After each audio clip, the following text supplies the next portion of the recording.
Good afternoon, it's Michael here from Michael's Card Art once again, and I wanted to share with you a video. I don't think it'll take very long, but I put up a post a couple of days ago of various pieces of DSP that we had from Stampin' Up, and I just added a couple of little items to each of the cards using the DSP, and I got a lot of questions and comments about the cards. So I just want to share what those cards are, or a couple of what those cards were. This was the collection. It's from the Meandering Meadows DSP from Stampin' Up. And look, let me show you, it's a stunning paper. And whilst I haven't used anywhere near half of it, but look at these impressionist these impressionist paintings of landscapes and fields and meadows, and hence the name. Und so weiter, etc., etc. It's stunning paper. It's stunning. So what I've done is I've just taken a couple of sheets and fiddled around with it and come up with something that I thought was interesting for my eye. So, but it's not the only time I've used that DSP to make some cards. I did the top card was watercolored, and I just stamped that, watercolored it, and it's got that really nice watercolor texture to it. And there's the DSP sitting inside a cut space. And what I've done to enhance it, not just the coloring of the top card, I cut off some die cuts of various plants and I put those in there. So there's a couple of those you can have a look at on my Instagram site at Michael's Card Art. And if you like, or if there's enough interest, I'll do a class or a video on making these. I made these more just for a couple of gifts for friends and birthdays. But if there's interest in there, let me know, and I'll certainly pull together a video on that for you. Another example of the usage of some DSP on a card I did was this one here, and was it Wintry Forest? Look, I can't remember the name of this DSP, but beautiful, beautiful paper. And all I've done is I've cut this model from, I think it was The Power of Hope, another Stampin' Up retired print set it is now, and just coloured her accordingly and threw in some red herons, swans, birds, and there's a nice, very nice, simple card there as well.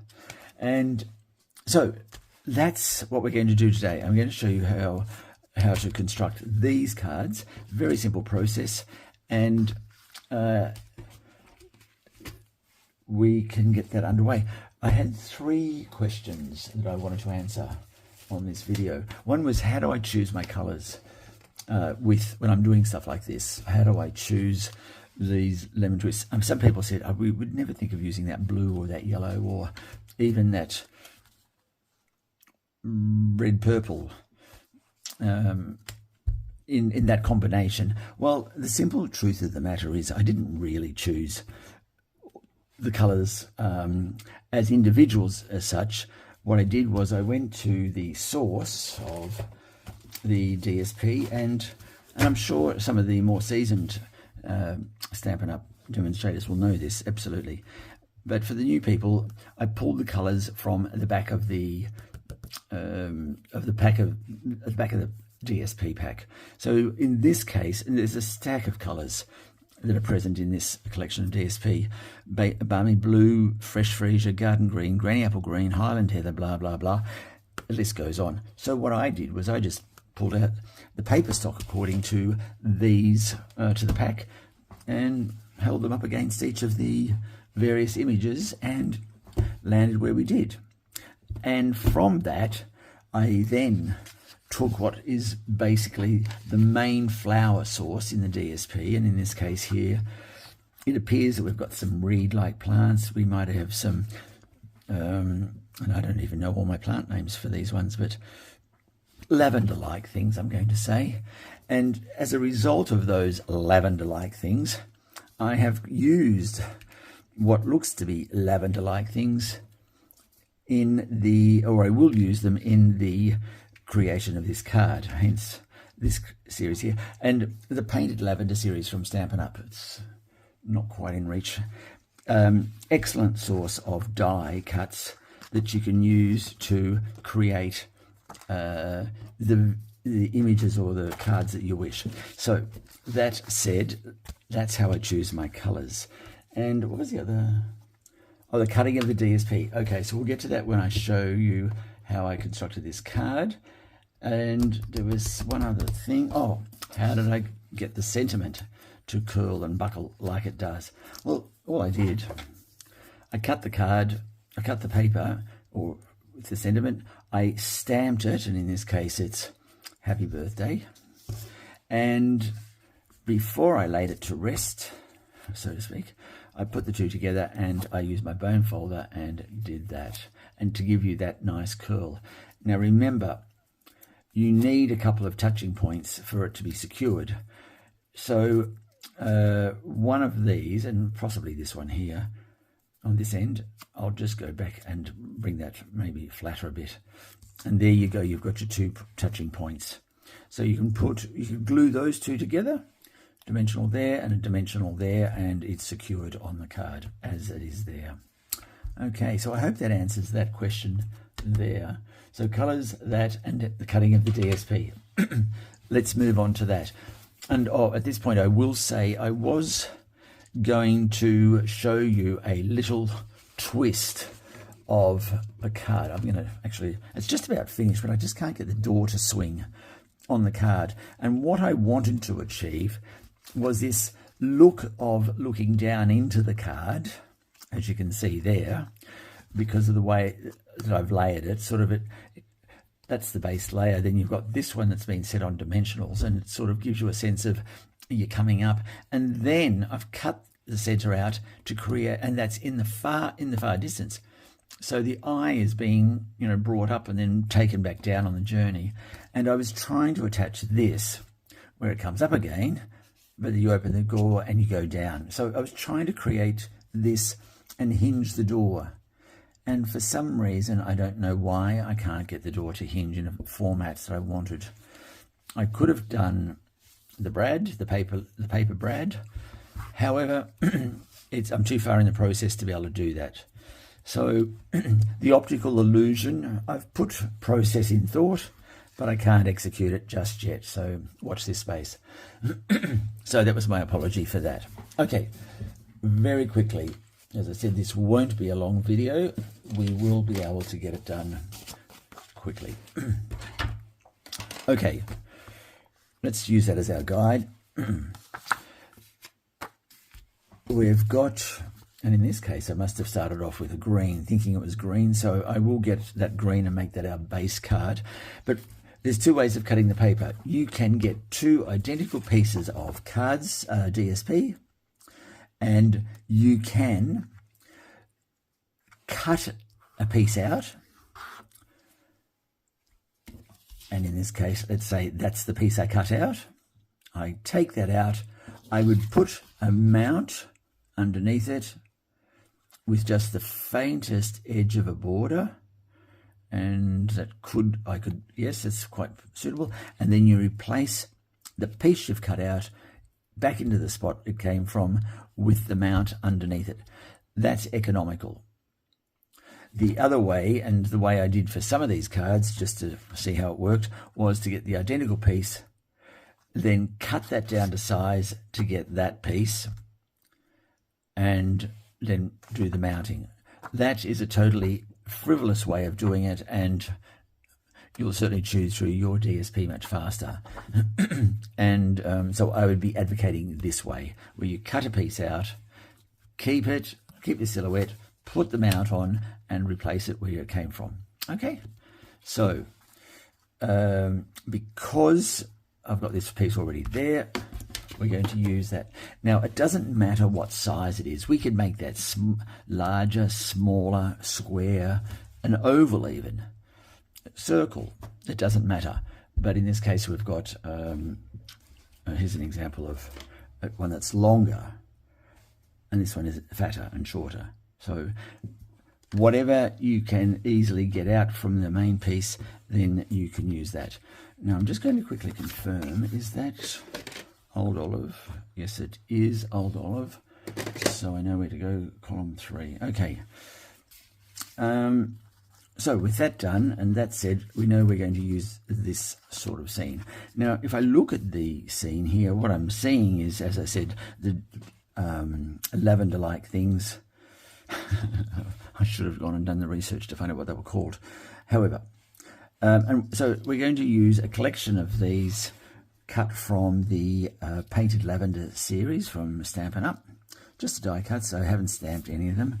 And I'm going to quickly show you how I colour them, and we'll put some gold embossing on them. And I'm going to use these as well, and I'll use those kind of like our fronds that are in the foreground, if you like, in that sort of a manner, but I'll trim them down so they're more suitable. So let's get some colour into that. Now, the colours we're going to use will be the blue Night of Orchid Oasis and the Balmy Blue. That's those two sorted. We've got some pink, and I think that's polished pink. There it is. And a nice light pink. It might be, or it might be fresh freesia. I'll use those. All right, so there are our 4 colours that we're going to use for the colouring of our flowers, and we'll use, it's a lightish green, so we'll use Old Olive for our green parts. So let's just move that out of the road, bring a few of these bits in, and get started. Here we go. Now, fresh daubers for each of the colours, and I've got, in my mind's eye, I've got these, the pinks being on stalks, a bit like this, if you like. Or are they the blues? No, they're the blues. Let's use, that's that one there, they're the lavender-like ones. Okay, these will be our pinkish-like things. Right, 2 daubers, and off we go. And as you can see here, it's not continuous strands of one colour. It's kind of mixed and scattered. So we're going to just do that mixing and scattering down here as well. There we go. And okay, that's that. Now with the fresh freesia, we'll just, that may not be dark enough. No, it's not dark enough for my liking. I want something,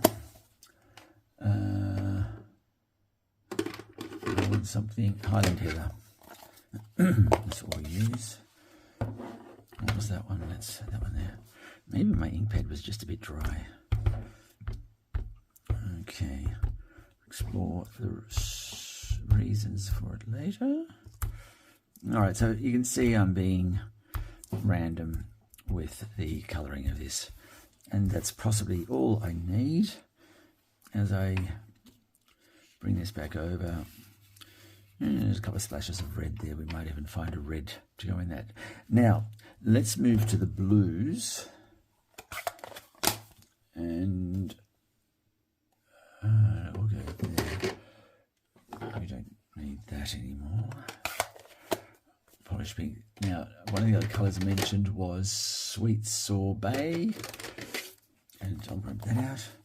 That should be our red, I think. Yes, that will do nicely as a, oh, great. Yep, there you go. Flash of red. Okay, that's that.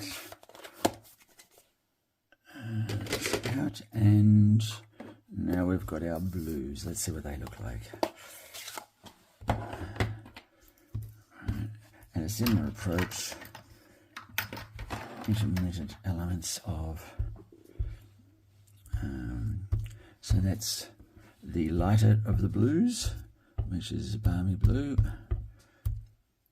Okay, and then we'll come in with the darker purpley colour. Now, will that be blue or will that be a purple? That's more of a purple. I'm going to move from that to Starry, no, Misty Moonlight. Yes, Misty Moonlight. Let's see what I've got here. Okay, yeah, that's more of a blue for what I want. Plop that one down a bit dark then. Here we go. All right, that's good. That's all I need. Okay, and there's our colours there. Is that lively enough? Yes, I think so. That's good. Now we'll just finish that off with some greens for the reeds. And right, and then get a dauber for this. Okay.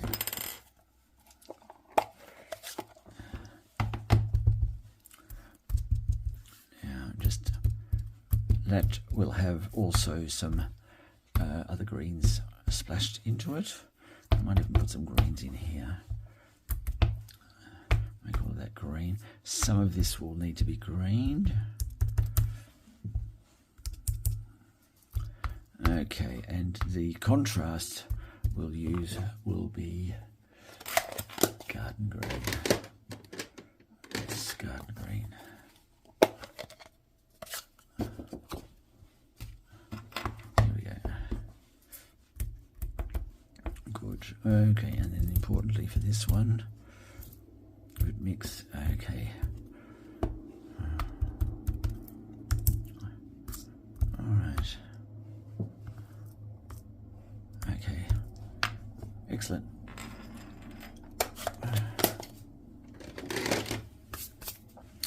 Now let's assemble that. Oh, before we do that, there's one other task.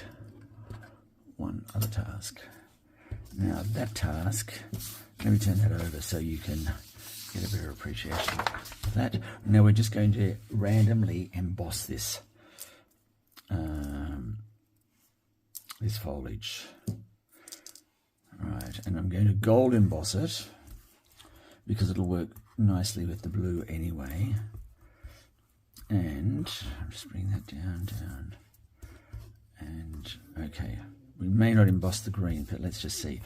So I'm going to show you a couple of approaches for what I use to emboss. Where's my bone? Here it is.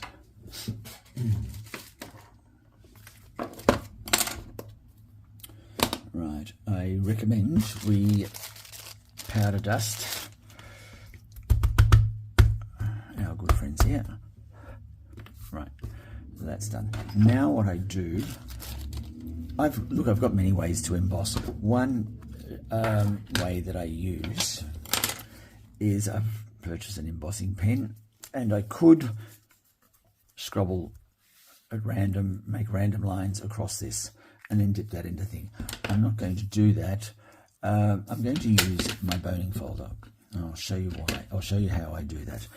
What I want is these things to separate. Okay.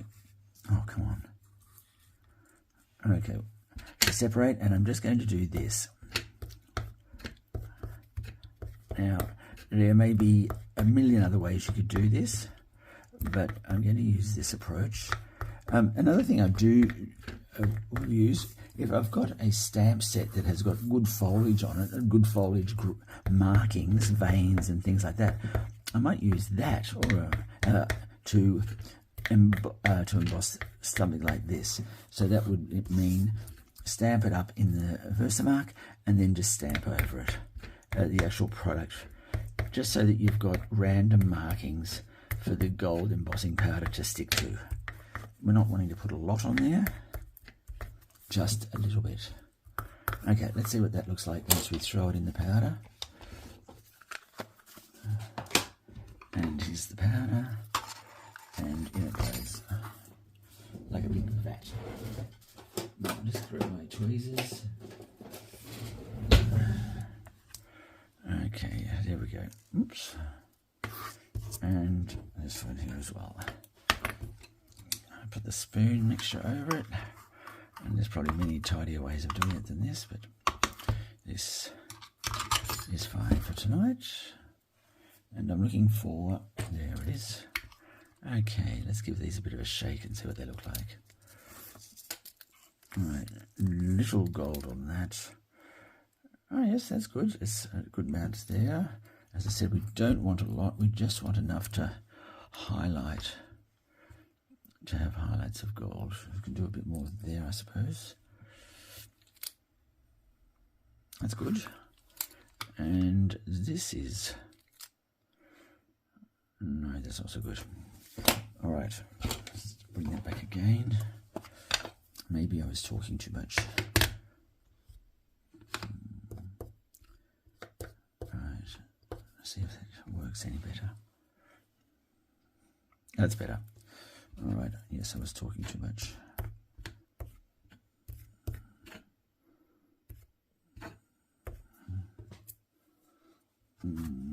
Okay, you got that.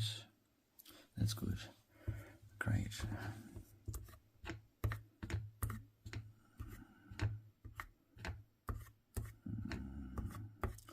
Okay, what does that look like? Great. Oops, over here.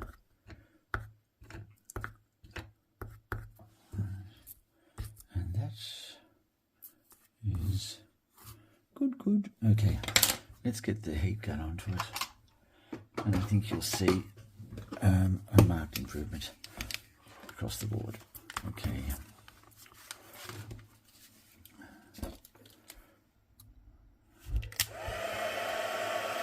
So just excuse this bit of noise. You can see there it's already taken on. Yep, that's great. Not too much, just a good little glow of gold embossing powder.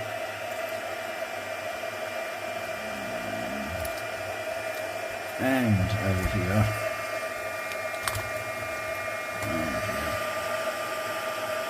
There we go.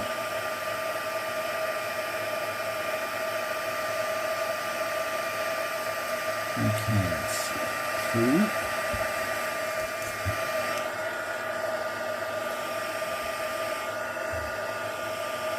3.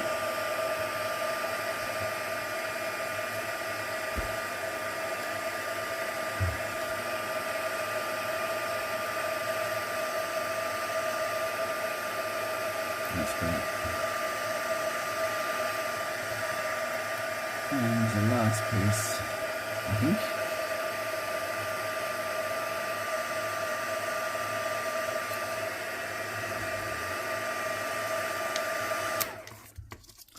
Yes, that's made a big improvement. I was, oh, I cannot believe it's so hard to pick up.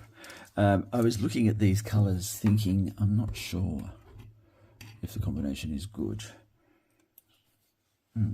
Combination is great. I didn't do that piece. 1, 2, 3. Okay, here we go. 4. Oh, that's good, yeah. Now they're absolutely spectacular. Great. All right, you've got those. There's our layout. And what would it look like if we applied those? As we ask the question. Okay, that's about it. Yep, good. And then, let's see what they look like.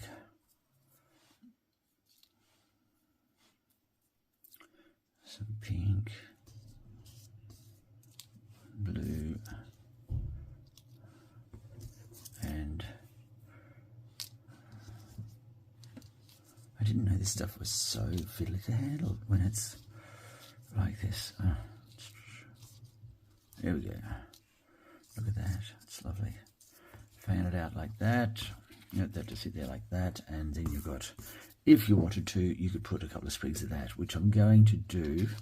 But first of all, I like that combination of plants so much. I want to keep that in situ, and I'm going to start gluing that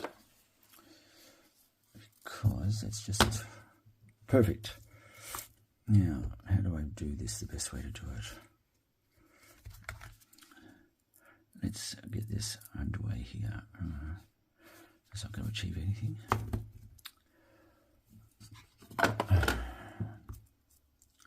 Okay, Michael, just slow, put that one there. All right, that will go like that. Then we'll have this going here. We've got this one holding that. Okay, and then this can come to the front. There we go, like so. All right. Now, I'm going to get some gold twine and another piece of,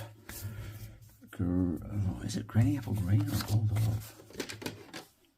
Old olive. Just bear with me a moment.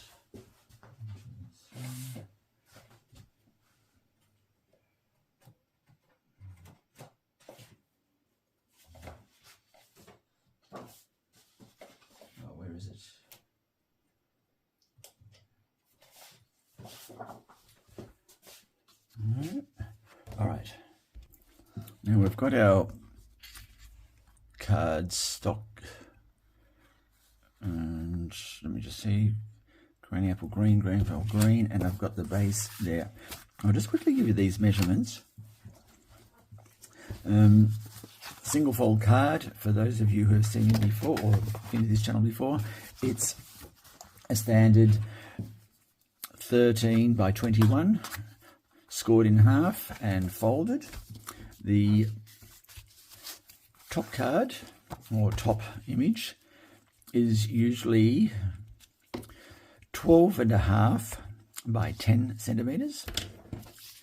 And then in this case, because you can cut any size you wish to capture your image, that's up to you, just so long as your matte card for that cutout or silhouette is just showing. All right, so let's get this onto the base card. There we go. And there it is. All right. Now, this card, this is a matte card. Just going to score that little piece out of there. All right. No, that's not how I advocate. I always advocate that you glue the pieces separately. Okay, let's get that onto there.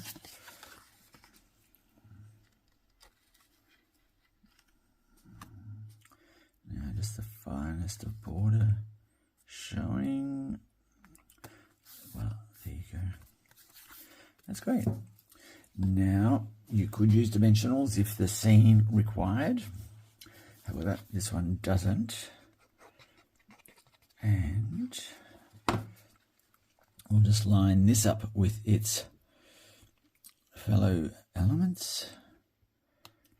There we go. Oh, and there is there.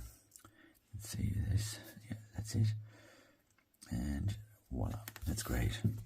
There we go. And we've then got our piece here. Now what I've done, a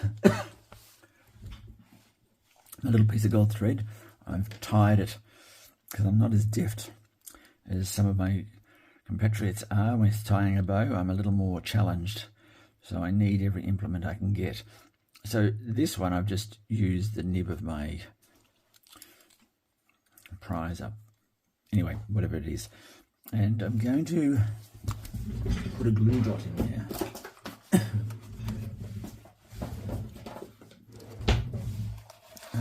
Just so.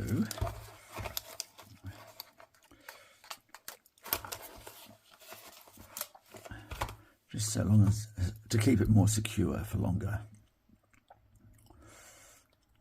There we go.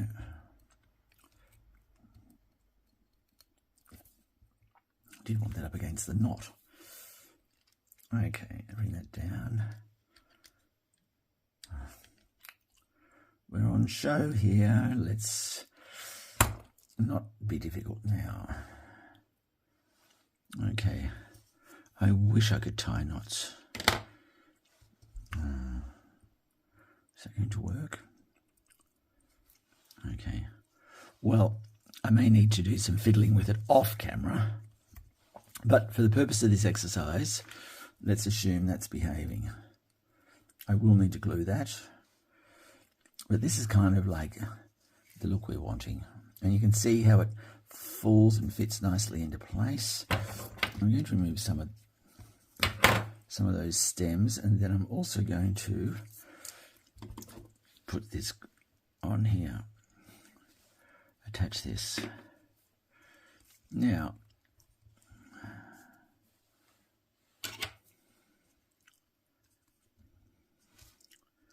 the purist would say that doesn't look very good, and I would tend to agree. But what I'm going to do is I'm going to put an embellishment there. So I've now glued that, so that's ideally going to set firm, and that will stay there without unraveling. Now this will, there we go here,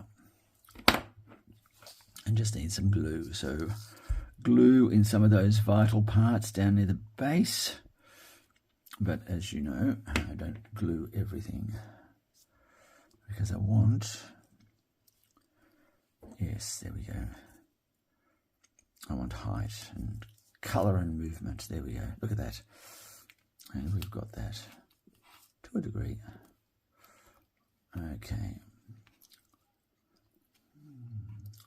we don't want this to stick up so high. Okay,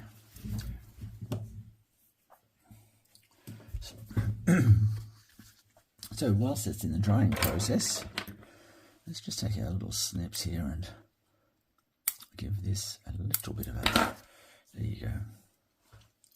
And something I just thought of which would be very good is if we could lift up some of this there a little bit, and even if you bring that down, so there's a bit of movement flow throughout the thing. Okay, so we've now got our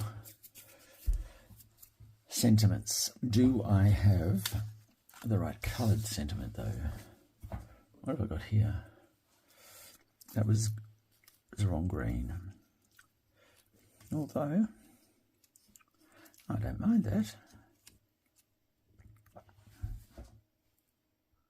Done. It's going to have that green, because granny apple green and that green I think feature heavily on that card. Now we just flatten this out a little bit, and we're going to stamp a sentiment on there. Where is it? Just got to remember which set it was from. Happy birthday. Let me just find that.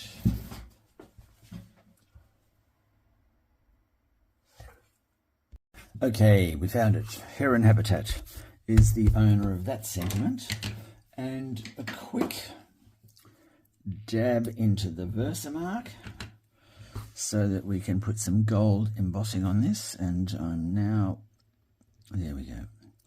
That's not the way you should do it, with the cardstock already half, but it's done the job.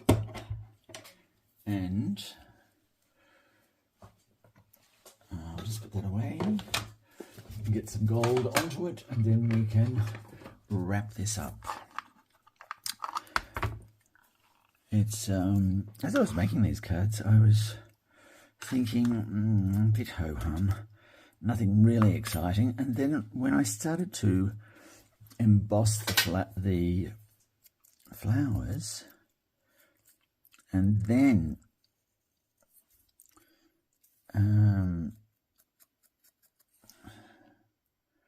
is that suitable?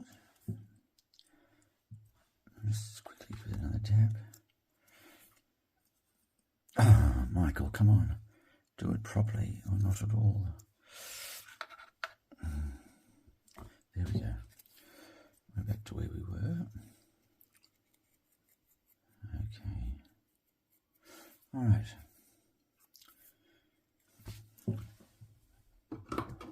I'm just going to heat to set that.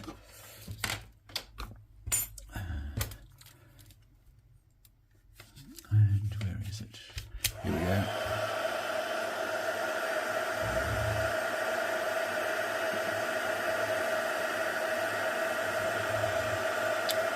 Look at that.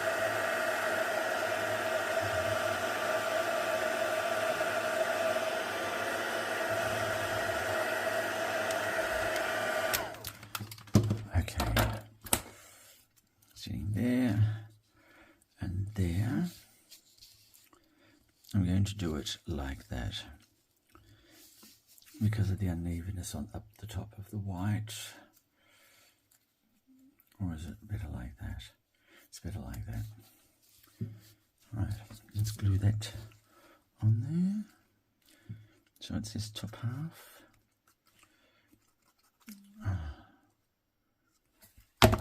I spent so much time trying to work out that little conundrum I had, the visual surprise. I'm annoyed with myself that I just didn't nail it. Anyway, we'll put that one to rest for a bit.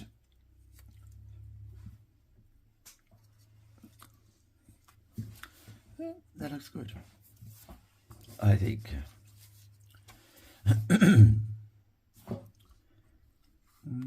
Yes. Okay.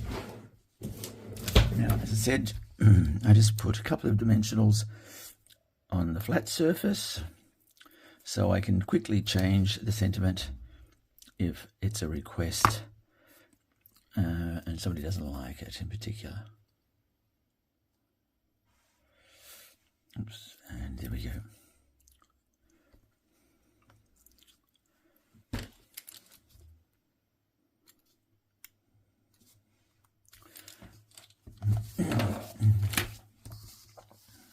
Now you could add some bling to that if you wanted to. We'll decorate the inside, but I won't tie you down to stay around for that. But there you go, a lovely card, I think. Die cut, gold embossed, colours picking up what's already there, and you're playing around with the DSP. So, that's it. Thank you for watching. I hope you've learned something. I hope you've enjoyed yourself, and most of all, I hope to see you next time on Michael's Card Art. Thank you.